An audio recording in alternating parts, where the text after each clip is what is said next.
Parámetros cardíacos. Para repasar, gasto sistólico o volumen latido es la cantidad de sangre expulsada por el ventrículo izquierdo en cada latido y es de 50 a 70 mililitros. Gasto cardíaco o volumen minuto es la cantidad de sangre expulsada por el ventrículo izquierdo en la unidad de tiempo, es decir, que se obtiene a partir del gasto sistólico, que es 70 mililitros, por la frecuencia cardíaca, que es 70 latidos por minuto. Eso da 4.900 mililitros por minuto. Esto es el valor del gasto cardíaco en condiciones fisiológicas en estado de reposo. Si recuerdan, la volemia era aproximadamente de 5.000 mililitros. Y el retorno venoso es el volumen de sangre que llega desde las venas a la aurícula derecha por minuto. Volumen sistólico. ¿De qué depende el volumen sistólico? El volumen que se expulsa con cada latido. De la precarga, de la contractilidad cardíaca y de la poscarga. ¿Qué es la precarga? El grado de estiramiento del corazón antes de contraerse. La contractilidad cardíaca, la energía de contracción de las fibras miocárdicas individuales. Era una de las propiedades del corazón, la contractilidad. La poscarga, la presión que debe ser superada antes de que pueda producirse la eyección de sangre desde los ventrículos. La precarga, el efecto del estiramiento. Una mayor precarga sobre las fibras miocárdicas antes de la contracción incrementan su fuerza de contracción. Dentro de ciertos límites, cuanto más se llena el corazón durante la diástole, mayor es la fuerza de contracción durante la sístole. Esto se denomina ley de Frank-Starling del corazón en honor a dos fisiólogos, Frank y Starling, que dicen que cuando al corazón le llega más sangre, las fibras miocárdicas se estiran más y luego se contraen con más fuerza durante la sístole. Todo eso dentro de ciertos límites. La precarga es proporcional al volumen de fin de diástole o volumen telediastólico. ¿Y de qué depende el volumen de fin de diástole? Depende del tiempo de llenado. Si la frecuencia cardíaca aumenta, no le da el tiempo al ventrículo para que se llene completamente, entonces el volumen de fin de diástole va a ser menor. Por otra parte, del retorno venoso, si llega menos sangre al corazón desde el aparato circulatorio, el volumen de fin de diástole va a ser menor también. La contractilidad cardíaca es la fuerza de contracción ante una determinada precarga. Los agentes que alteran la fuerza de contracción tienen efecto inotrópico. ¿Se acuerdan que contractilidad o propiedad inotrópica habíamos visto en el primer video? Pueden tener efecto inotrópico positivo o inotrópico negativo. ¿Quiénes tienen un efecto inotrópico positivo? Es decir, que van a hacer que el corazón se contraiga con más fuerza.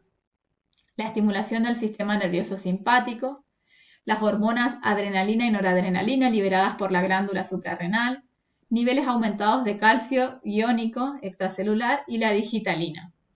Por otra parte, los que tienen efecto inotrópico negativo, es decir, que van a hacer que el corazón se contraiga con menos fuerza, más débilmente, la inhibición del sistema nervioso simpático, el exceso de iones protones, acidosis, niveles extracelulares altos de potasio y bloqueantes de canales de calcio.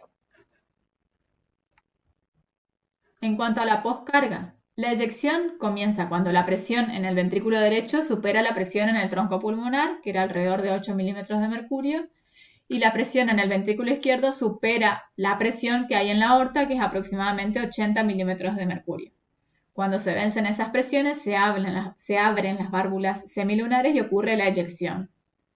Un incremento en la poscarga reduce el volumen sistólico y queda más sangre en el ventrículo al final de la sístole.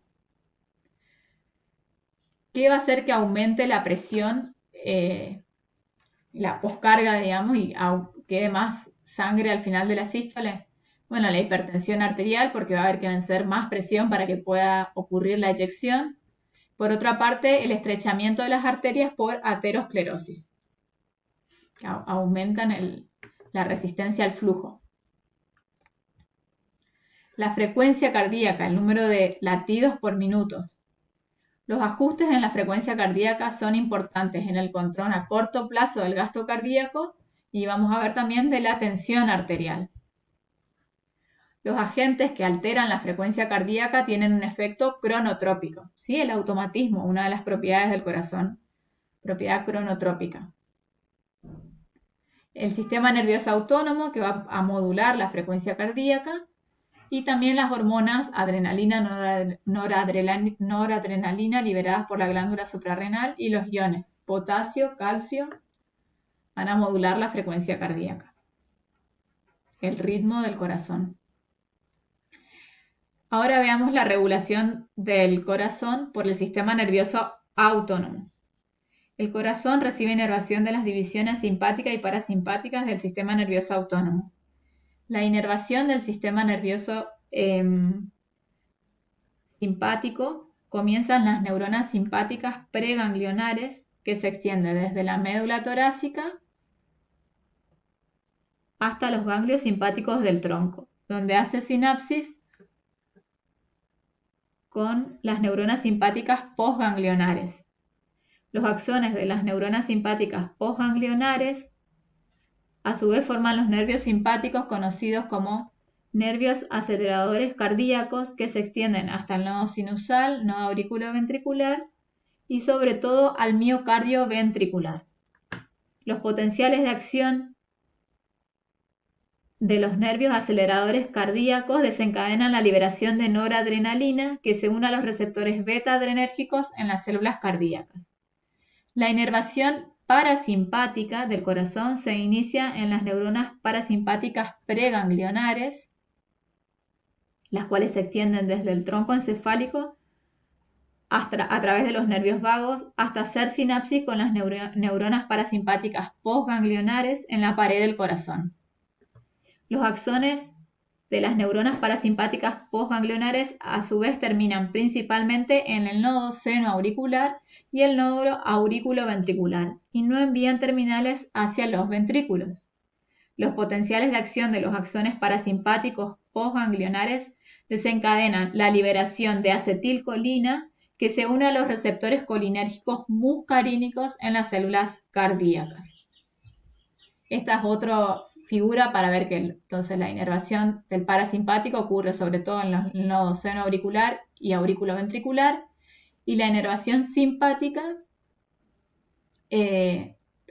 principalmente en las paredes del miocardio. La regulación simpática, ¿qué efecto va a tener? Aumenta la frecuencia cardíaca, acelera el ritmo de conducción del potencial de acción desde las aurículas hasta los ventrículos, eleva la contractilidad. ¿Cómo hace que a nivel de la regulación simpática, cómo es a nivel de el nodo seno-auricular? Bueno, la noradrenalina de las neuronas simpáticas postganglionares se unen al receptor beta adrenérgico en el sarcolema de una célula del nodo seno-auricular. La unión de la noradrenalina al receptor activa una proteína G estimuladora. La proteína G activada estimula la enzima adenilato ciclasa y produce AMP cíclico.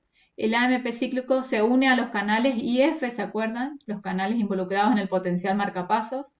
La unión del AMP cíclico a los canales IF los mantiene abiertos por un periodo más prolongado. Entonces eso hace que el mayor influjo de sodio a través de los canales tipo F aumenta la frecuencia de despolarización espontánea, permitiendo que el umbral sea alcanzado con mayor rapidez. El nodo seno-auricular genera potenciales de acción más seguidos y la frecuencia cardíaca aumenta. En cuanto a las fibras contráctiles, la regulación simpática. La noradrenalina, liberada por las terminales nerviosas simpáticas, se une a los receptores beta adrenérgicos en el sarcolema de una fibra muscular contráctil, en el miocardio ventricular. La unión de la noradrenalina al receptor activa una proteína G estimuladora. La proteína activada estimula la enzima adenilato ciclasa para producir AMP cíclico. El AMP cíclico se une y activa una proteína quinasa A, que una vez activa fosforila una variedad de proteínas con efectos que finalmente causan aumento de la contractilidad. ocurre la fosfodilación de canales de calcio con compuerta de voltaje tipo L en el sarcolema, o sea que va a permitir el ingreso de calcio a la célula contráctil. La fosforilación de canales liberadores de calcio en la membrana del retículo sarcoplasmático.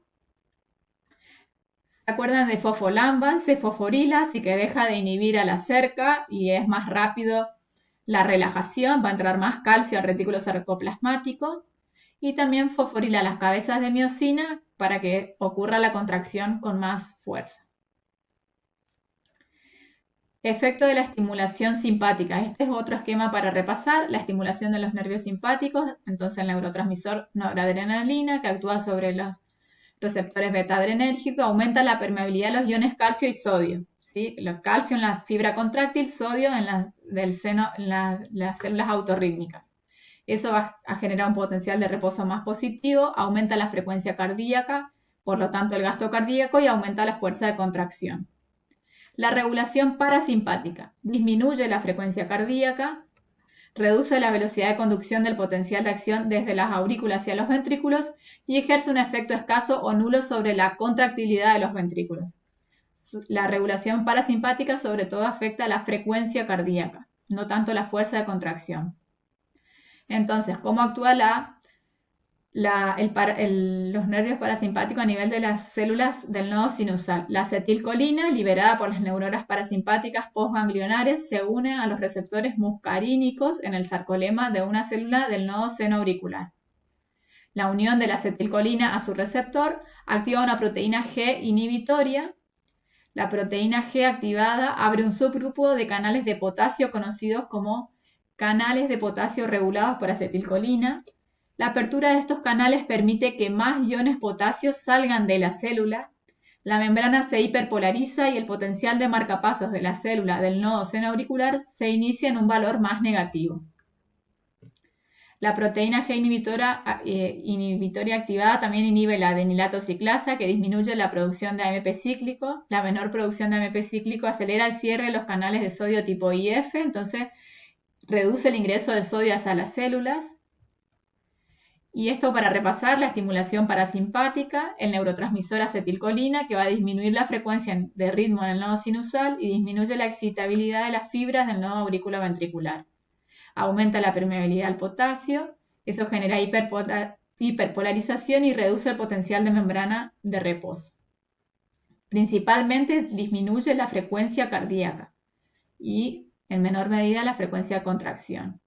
Ahora, el efecto de los iones potasio: el exceso de potasio en el líquido extracelular reduce el potencial de membrana en reposo de las fibras del músculo cardíaco, se despolariza parcialmente la membrana, el potencial de membrana es menos negativo, disminuye la intensidad del potencial de acción y la contracción es progresivamente más débil.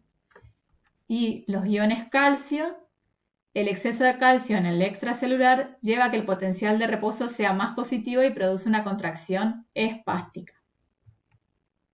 Entonces, para resumir, los parámetros cardíacos: el gasto cardíaco depende del volumen sistólico y de la frecuencia cardíaca. ¿El volumen sistólico de qué depende? De la precarga, la contractilidad cardíaca y la postcarga. La precarga vimos que depende del retorno venoso y del tiempo de llenado. La contractilidad cardíaca es de la estimulación nerviosa simpática, de hormonas, de iones y de fármacos.